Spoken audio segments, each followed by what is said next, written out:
Kung bago ka lang sa channel na to at isa kang true-blooded Aldab Nation na nagmamahal po kila Maine Mendoza at Alden Richards, tama po ang channel na pinuntahan mo, kaya consider na kitang bagong subscriber. Ang gabi na raw po nitong mga nakaraang linggo na nakikita ang sasakyan ni Daniel Padilla na paikot-ikot sa subdivision kung saan nakatira ang mga Bernardo. Kahit anong harang pa ang gawin ng kahit sino, matututo silang magtago. Masunod lamang ang sinisigaw ng puso. Nagdededmahan na lang daw si Alden Richards at saka si Catherine Bernardo. Nagdededmahan na lang daw si Alden Richards at saka si Catherine Bernardo. Niloloko.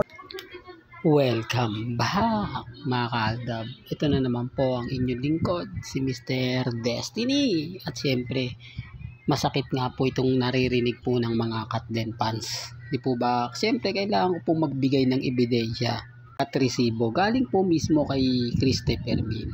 Ngayon, alam nyo na. Ngayon, alam nyo na yung buong istorya at buong kwento na hindi lang po ko gumagawa niyan at nag-e-edit. Ito po yung pinapaliwanag ko na maganda po sa channel ni Mr. Destiny kasi nagpapakita ako ng mga ebidensya at resibo na galing naman po talaga kay Christopher Min, kay Alden Richards, kay Catherine, kay Daniel. Ang hindi lang po talaga at ang napakahirap lang po talaga kumuha yung mga ganap ni na Alden at ni Maine. Kasi kahit po sa airport marami nagsasabi sa akin, alam mo Mr. Destiny, mahirap, kumbaga parang hindi mo talaga malalapitan si Mama Ten. Hindi mo nga alam kung sino-sino yung mga batang kasama ni Mama Ten. Wala rin naman daw maniniwala sa kanila na kumbaga may mga kasama si Mama Ten dahil wala ka namang ebidensya at resibo. Di po ba? Wala naman talagang tagun-tago. Kumbaga talaga private po talaga ang relasyon ni na Alden at ni Catherine. At syempre si Mama Ten ang ebidensya natin at resibo.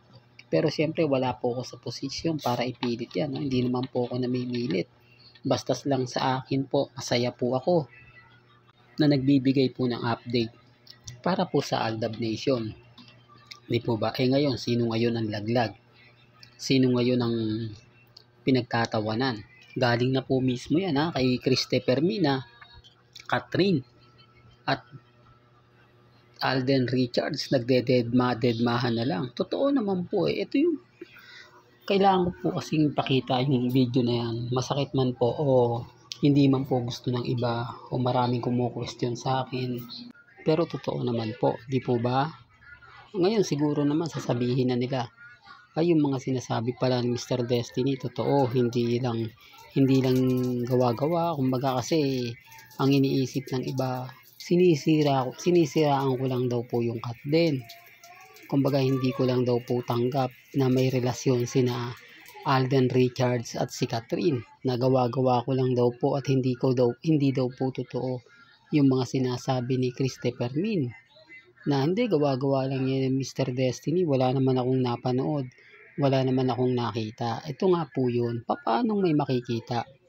Papaanong malalaman ninyo kung tinatago naman po ng mga admin ng Katden at ang inilalabas nga po nila yung magaganda lang at talagang pabor na pabor sa Katden. Hindi nila pinapakita yung totoong naganap, totoong nangyari. Nagiging bitter lang po ako kapag ako po yung nagsasabi tapos wala po akong naipapakitang resibo. Di po ba ngayon nakita nyo naman po ang ebidensya. Ngayon nakita nyo naman po ang pagpapatunay. Di po ba? Kaya nga sabi ko sa inyo, relax lang po kayo. Maging kampante, maging masaya. Malay nyo, pagpasok po ng mga o pagtatapos ng mga ganito, tapos gumawa po ng pelikula sina Alden at si Maine, di po ba? Magbabalik po. Tanggapin na po nila ang katotohanan. Ngayon, sino po yung fake news? Sino po yung nagsasabi ng kumbaga hindi totoo yung mga sinasabi ko? Sa bagay mga ka-Aldab, lahat naman po na nagsabi sa akin yan, hindi naman po bumalik at nagsabi na tama yung sinabi ni Mr. Destiny. Tama yung paliwanag ni Mr. Destiny. Totoo yung sinabi ni Mr. Destiny. Wala po pupunta sa channel natin para purihin po ako, para kumbaga sabihin na totoo po yung mga ina-update ko. Wala po. Bagkus panglalait, pangiinsulto, yan po yung makukuha ko. Yan po yung ibibigay nila sa akin. Dahil hindi nga po nila tanggap at talagang masasaktan po sila. Lalo na po ngayon na galing po mismo kay Christopher Min. Kitang-kita nyo naman po na literal na ginawa niya yan. Literal na napakinggan naman po ninyo, galing po sa bibig niya. At dalawa pa sa alipores niya. Pero syempre, kumbaga kanila yan po ba? Pinapakita ko lang yan para magbigay ng resibo, magbigay ng ebidensya. Hindi kasi sila po pwede mag-edit ngayon sa Siklayan o Sikhayan Festival.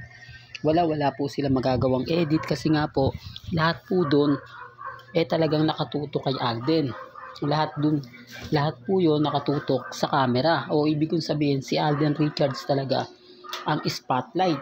Hindi magagawang mag-edit. Hindi nila magagawang, kumbaga, gustuhin yung mga bagay-bagay na gagawin nila. Uy, edit tayo. Kumbaga, sabihin natin, nandyan si Catherine. Hindi nila magawa. Yan ang isa sa sinasabi ko po, mga kaaldab, na basag sila. Hindi sila makapangdaya, makapagsabi na nandyan si Catherine. Ba? Kaya nga po sabi sa inyo, ngayon, sino nga po ba talaga yung fake news? Sino nga po ba yung nagsasabi ng hindi totoo? Sino nga po ba yung mga nagpapakalat ng maling impormasyon? Ako po ba? O sila? Sila na tinatago po yung mga ganitong video. Sila na ayaw ipakita itong mga update ni Christopher Min. Sabi ko nga po sa inyo, abangan nyo si Ogie Diaz. Di po ba? Hintayin nyo yan. Yan naman po yung magpo-promote para po sa Katnil. At syempre, pabor po sa kanya yan. Dahil alam naman po natin at hindi naman lingid sa kaalaman ng lahat na marami pa rin pong fans ang Katnil. Aminado naman po tayo dyan. Pero hindi naman yung mananalo sa fandom ng Aldab. Although sila yung active. Di po ba? Ibig kong sabihin, yung mga Katnil, nandyan lang yan. Kumbaga kapag post, kapag anap, magiging masaya sila. Lalo na nga po kapag nakita nila na muling nagbalikan na yung dalawa. Siyempre masakit at insulto naman yan sa fans ng Katnil. Ano ngayon ang masasabi nila sa sinabi po ni Christopher Min na nagdededmahan na lang daw po sina Alden at si Catherine. Hindi po ba? Kaya sisisihin na naman po rito, siyempre walang iba kundi si Alden Richards. Tatawagin na naman po nilang bakla, torpe, kung ano-ano pa. Dahil hindi nga po raw pinaglalaban. Hindi daw binabasag tong mga to. Dapat nagparamdam muna sila, nagbibigay ng mga update, kaganapan, pero wala. Nagmistulang tamemi lang daw po si Alden. Ulitin ko lang po huwag niyong sisihin si Alden. Huwag niyong sisihin si Catherine. Hindi naman po kayo pinaasa niyan Wala naman po silang ginawa para umasa kayo. Noong mga interview nga po, malinaw naman po na hindi po sila umamin. Walang umamin kina Alden Richards at kay Catherine. Di po ba? At lalong-lalo naman po, hindi ito ibinalita ng 24 oras TV Patrol na nagkakaroon na ng ligawan. Alden Richards binigyan ng singsing ni Catherine. Alden Richards may Catherine binigyan ni Alden ng ganito, binigyan ni Alden ng ganun. Wala po, di po ba? Kaya hindi nyo po pwedeng sisihin ang network. Ang sisihin nyo yung admin na nagpakalat po ng mga maling impormasyon. Nagpakalat po na may relasyon sina Alden Richards at si Catherine na wala naman po talaga. Nagawa-gawa lang po nila yon para mag-hype, para pag-usapan at para rin pagpiestahan ang pelikula ng Hello Love Again. Ngayon naintindihan nyo na po. Hanggang dito na lang po ang ating latest updates. Kaya kung gusto nyo pa po ng pinaka-latest at sariwang update, abay tumutok lang po kayo dito po sa channel ni Mr. Destiny para updated po kayo sa mga latest at sa mga bagong video po na ilalabas po natin maya-maya lang. Hanggang sa muli, salamat po sa panonood at pakikinig.